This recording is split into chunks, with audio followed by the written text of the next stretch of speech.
নমস্কার। তাপস চক্রবর্তী, মহেশতলা টাউন তৃণমূল কংগ্রেসের কার্যকরী সভাপতি এবং মাননীয় এমএলএ ছিলাম। অর্থাৎ বাংলার হৃদয় মমতা অভিষেকের একনিষ্ঠ সৈনিক যাকে বলা চলে, দীর্ঘদিনের লড়াকু নেতা এবং একদম মমতা বন্দ্যোপাধ্যায়ের কাছের লোক যাকে বলা চলে। তৃণমূল কংগ্রেস দলটা প্রথম দিন থেকে করে আসছে এবং দুধের রাজনীতিবিদ যাকে বলা চলে। সরাসরি আমরা ওনাকে পেয়ে গেছিলাম এবং আপনাদেরকে দেখাতে থাকব যে উনি আমাদের সংবাদ মাধ্যমকে আজকে কী উত্তর দিচ্ছেন আমাদের প্রশ্নের। প্রথমেই তাপসদা, আপনাকে আমাদের সংবাদ মাধ্যমের তরফ থেকে, সংবাদ পরিবর্তনের তরফ থেকে আপনাকে স্বাগত জানাচ্ছি। নমস্কার। যেভাবে দেখা যাচ্ছে বাংলায় একটা ঠিক 2026 যেখানে পাখির চোখ করে ভোট করা হবে, সেখানে দেখা যাচ্ছে কেন্দ্র থেকে একটা নতুন একটা সংযোজন করছে স্যার এবং এনআরসি নিয়ে যেভাবে মানুষকে ভয় দেখাচ্ছে। কি মনে করছেন আজকে 2026-এর নির্বাচন কেমন হতে পারে বলে? ভোটার লিস্টের প্রতি বছরই এসআরইআর হয়, স্পেশাল রিভিশন হয় প্রতি বছরই। প্রতি বছর যারা 18 বছর হয় তাদের নাম তোলা হয় এবং যারা মারা যায় তাদের নাম ডিলিট করে দেওয়া হয়, বা যারা এখন চলে যায় প্রতি বছরই করে। এটা তো নতুনত্বের নির্বাচন কমিশনার ইসিআই এটা প্রতি বছর করে।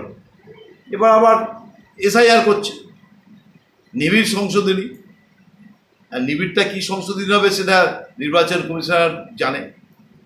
ওটা হচ্ছে যারা এত বছর ধরে ভোট দিয়ে এসছে নাগরিক, আমাদের দল মাননীয় মুখ্যমন্ত্রী মমতা ব্যানার্জি এবং আমাদের সেনাপতি যিনি আছেন মাননীয় অভিষেক ব্যানার্জি, আমাদের সাংসদ এবং আমাদের লোকসভার বিরোধী দলের নেতা, উনিও বলেছেন যে যারা এতদিন ধরে ভোট দিয়ে এসছে তাদের অধিকার বলছে, তারা ভোট দিয়ে এসছে আবার দেবে, তাদের নাম বাদ যাওয়ার তো প্রশ্নই নেই। এই জায়গাটাই লড়াই আমাদের। যেমন আমরা জানি না বিহারে কী হয়েছে, বলছে 65 লক্ষ লোকের নাকি নাম বাদ গেছে। আমাদের ওয়েস্ট বেঙ্গলে আসুক, ওয়েস্ট বেঙ্গল এখনও শুরু হয়নি। আগে রাজ্যে নির্বাচন কমিশনের পক্ষে রাজ্য কমিটি সর্বদলীয় বৈঠক হবে রাজ্য স্তরে, তারপর জেলা স্তরে হবে, তারপর ব্লক স্তরে হবে। এখনও প্রক্রিয়াগুলো বাকি আছে, এখনও কিছু বলেনি কীভাবে কী হবে আমরা জানি না। দলের পক্ষ থেকে এখনও সেরকম কোনো নির্দেশ নেই। বিহারে হয়েছে, মমতা ব্যানার্জি আগে থেকে এই লড়াইয়ে সবাইকে বলেছিল যদি এটা করে তার বিরুদ্ধে কিন্তু লড়াই হবে। এবং দিল্লিতে দেখেছেন আপনারা, সমস্ত দল মিলে মমতা ব্যানার্জির এই কথাটাকে সবাই মান্যতা দিয়ে সমস্ত দল মিলে নির্বাচন কমিশনার অফিসকে ঘেরাও করতে গিয়েছিল, বিক্ষোভ যাদের তাদের ডেপুটেশন দিতে গিয়েছিল। সেখানে দেখতেই পেরেছেন যারা বলছে কেন্দ্রীয় সরকার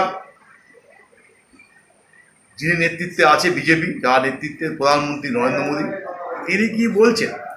তিনি বলেছিলেন যে গণতন্ত্র প্রতিষ্ঠা আছে, গণতন্ত্র প্রতিষ্ঠা আছে। সুতরাং গণতান্ত্রিকভাবে কেউ যদি কোনো কিছু করতে যদি সঠিক থাকে তাহলে গণতান্ত্রিকভাবে তারা যাচ্ছে, বড় সব এমপিরা যাচ্ছে, বিরোধী দলের নেতারা বড় নেতারা গেছে, সেখানে পুলিশি অত্যাচার বা তাদের ধরে মারধর, চুলে মুড়ি দিয়ে তোলা, না মহিলাদের উপরে, মহিলা এমপিদের উপরে যেভাবে অত্যাচার করা হয়েছে।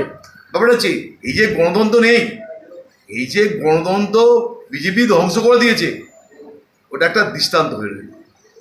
কিছুদিন আগে আপনারা জানেন আমরা সবাই ভারতবর্ষের প্রত্যেকটা রাজনৈতিক দল ফেব্রুয়ারি মাসে পাইলগাছ ঘটনা নিয়ে একদম সম্পূর্ণরূপে প্রধানমন্ত্রীকে তারা লিখিত দিয়ে দিয়েছিল যে আপনি যে ডিসিশন নেবেন আমরা রাজি আছি। অর্থাৎ এটাই ভারতবর্ষের নীতি, গণতন্ত্রের সংস্থান করেছিল। এই গণতান্ত্রিক ব্যবস্থার মধ্যে করেছিল, প্রধানমন্ত্রীকে দায়িত্ব দিয়েছিল। প্রধানমন্ত্রী কী করেছেন সেটা জানেন, আপনারা দেখেছেন অনেক কিছু হয়েছে। কিন্তু আমরা যখন বিভিন্ন বিরোধী দল যখন নির্বাচন কমিশনকে তার ডেপুটেশন দিতে যাবে, তাহলে সেই গণতন্ত্রটা কোথায় গেল? এই জবাব দিতে হবে তো। তিনি নিজের ক্ষেত্রে বলবেন যে আমরা যদি কোনো কথা বলি, কোনো দল যদি কোনো কথা বলে যে অন্যায় করছো তুমি, তব বলে তুমি দেশদ্রোহী। এ অদ্ভুত ব্যাপার, এটা ব্রিটিশ আমলের কথা। তো ব্রিটিশরা এরকম বলতো, আমি যখন অন্যায় কাজ করছি, কোনো মন্ত্রী, কোনো রাজ্য, কোনো সরকারি সংস্থা যখন অন্যায় কাজ করে, পুলিশ, সিবিআই, ইডি, তখন তার বিরুদ্ধে বললেই বলছে দেশদ্রোহী। ব্রিটিশরা এটা করে, ব্রিটিশ আমলে দেখেছি, আমরা পড়েছি, দেখিনি তো ব্রিটিশ আমলে আমরা পড়েছি, দেখে ইতিহাসে বই। যদি কোনো ধরুন জেলা শাসক কোনো বাজে কাজ করেছে, অন্যায় কাজ করে তার বিরুদ্ধে যে প্রতিবাদ করেছে বললো দেশদ্রোহী, তাকে অ্যারেস্ট করে নিয়ে চলে গেল। এ তো ব্রিটিশ রাজ আর নরেন্দ্র মোদীর রাজ তো একই হয়ে গেল। আমরা ওদের দূরে তফাৎটা কোথায় গেল ভারতবর্ষে? যে বলছে গণতন্ত্র প্রতিষ্ঠা করেছি আমরা, সেই বেশি অগণতান্ত্রিক। সেই জায়গা থেকে আমাদের প্রতিবাদ এই দিন। এটা আমরা শুনুন, আমরা যারা নাগরিক কতবার ধরে প্রমাণ দেবো, একটা মানুষ কতবার ধরে প্রমাণ দেবো। সেই সীতার সেই ইয়ে হয়েছিল না, যে তুমি সতী কিনা তার প্রমাণ, মানে সে বলেছিল ধরিত্রী মা তুমি ফাঁক হয়ে আমি ঢুকে যাও, তার মতো অবস্থা হচ্ছে। তাহলে কি মনে করছেন অগ্নি পরীক্ষা হচ্ছে এটা একটা? অগ্নি পরীক্ষা দিতে হচ্ছে তৃণমূল কংগ্রেসকে? তৃণমূল না, সারা ভারতবর্ষের সমস্ত লোক মানুষকে আবার বলতে হবে তুমি নতুন করে তুমি ভারতবর্ষী। হ্যাঁ, মানে এতদিন যেন আমরা ভারতবর্ষী কেউ নয় ছিলাম না, এতদিন আমরা ভোট দিয়েছি, ভোট দিয়েছি, আমরা কেউ আমার ভারতবর্ষী না, আমার নতুন করে প্রমাণ করতে হবে যে আমি ভারতবর্ষী, আমার জন্ম সার্টিফিকেট দিতে হবে। আমার একটা প্রশ্ন রইল যে নরেন্দ্র মোদী এবং অমিত শাহ তার যদি জন্ম সার্টিফিকেট দেখাতে পারে, তাহলে তিন মাথার মরে গিয়ে আমরা সবাই, একটা সময় রাজস্থানে ছিল সেই হামলা করলে, মুঘল বা হুনরা হামলা করলে সমস্ত মহিলারা আগুনে বিসর্জন দিত ছিল। তাহলে আমরাও কী করবো, যে নরেন্দ্র মোদী অমিত শাহ তার বার্থ সার্টিফিকেট দেখাতে পারে, তাহলে আমরাও একটা তিন মাথার মধ্যে গিয়ে আমরা বলবো ফাঁসি দড়িতে চলে যাবো, যে উনি বার্থ সার্টিফিকেট। তাহলে কি আপনি বলতে চাইছেন আবার সেই সতীদাহ প্রথা আবার ফিরে আসবে? হ্যাঁ, আনছি। নরেন্দ্র মোদী অমিত শাহের হাত ধরে আনছি। ভারতবর্ষে এখন কি চলছে জানি না, যারা ভারতবর্ষে রাষ্ট্রনায়কের কাজ, রাষ্ট্রনায়কের কাজ হচ্ছে প্রত্যেকটা মানুষকে, যিনি রাষ্ট্রনায়ক হবে তার কাজ হচ্ছে প্রতিটা মানুষকে তার সমান চোখে দেখা, প্রত্যেকটা রাজ্যকে সমান চোখে দেখা, অর্থাৎ যে রাষ্ট্রনায়ক সে কাজ। দেখুন, ভারতবর্ষের প্রথম যিনি প্রধানমন্ত্রী হয়েছিলেন, তার পঞ্চবার্ষিকী পরিকল্পনার জন্য ভারতবর্ষ অনেকটা এগিয়েছিল। তারপর আমাদের ইন্দিরা গান্ধী এসেছিলেন, উনিও জাতীয়করণ বিভিন্ন সংস্থা করেছিলেন, ব্যাংকে করেছে, আজকে মানুষ তার জন্য স্বীকৃতি দেওয়া করছে। তারপর আরও যারা ইভেন আর আমাদের যিনি নরসিংহ রাও ছিলেন, তিনি একটা দুনিয়াকে এক করে, মানে গ্লোবালাইজ যেটাকে বলে, গ্যাট চুক্তির মাধ্যমে মানে ভারতবর্ষকে বিশ্বের দরবারে খুলে দিয়েছিলেন। এগুলো হচ্ছে এক একটা রাষ্ট্রপ্রধান যারা আছে তাদের কাজ হচ্ছে এমন কাজ করে যাওয়া যাতে মানুষের কল্যাণ হয়, দেশের কল্যাণ হয়। একমাত্র নরেন্দ্র মোদী এসে প্রথম নোটবন্দি, হ্যাঁ, সেটা তো একদম পুরো ফ্লপ। আমাদের জীবন অতিবাহিত একদম মানুষের জীবন, ভারতবর্ষের অর্থনৈতিক অবস্থা তলায় থেকে গেল। ভারতবর্ষে সম্পদের 40% 300 জন ব্যবসায়ীর হাতে, 300 জন ব্যবসায়ীর হাতে, 300 জন লোকের হাতে ভারতবর্ষের 40% সম্পদ। তার ভারতবর্ষ উনি নাকি ডিজিটাল করেছে।